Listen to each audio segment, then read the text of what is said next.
So with celebrating Christ, a lot of times you'll come across, I don't know why we do have the pageantry.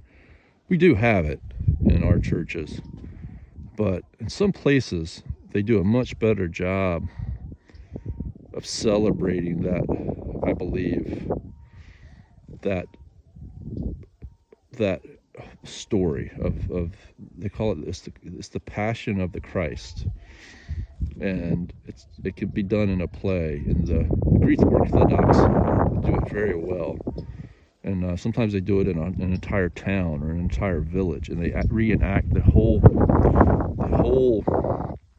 period of Jesus's life. I guess the Passion of the Christ is actually more related to Easter, because the Passion of the Christ is related to the crucifixion of Christ, which happened, at a different point in time at the end of his natural life, before the resurrection, and before his spirit was sort of the culminating point for all Christians. So they would really, in Christmas we celebrate the Nazarene, or the birth of Christ, the story of the birth of Christ. So it's not quite the same thing, but nevertheless, in either case, both of those reenacted the story of Christ, Christ's child being born, and also the Passion of the Christ at Easter. Both of those are more reenacted with much more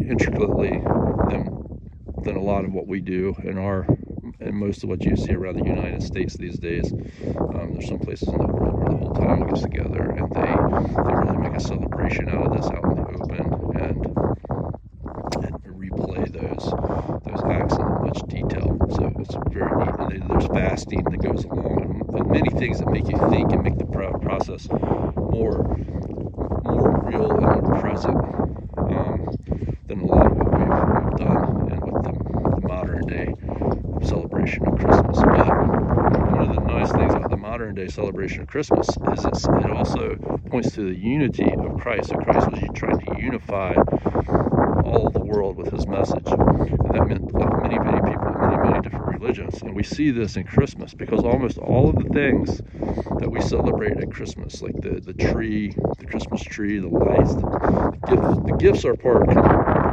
much from the story of Christ's birth, because the wise men brought the presents to Jesus, and that's why we give presents and that sort of thing. But much of what the reindeer and all of those things, those all come from different cultures, and when they were all brought together by Christ, because everybody had a celebration before the time of Christ around the winter solstice, which was just a few days ago, and so before Christ and before Christianity, they all had their own celebrations. But as Christianity moved through the world, all these different cultures brought their celebrations together to celebrate Christ, which is very much points to the unity and the mission of Christianity.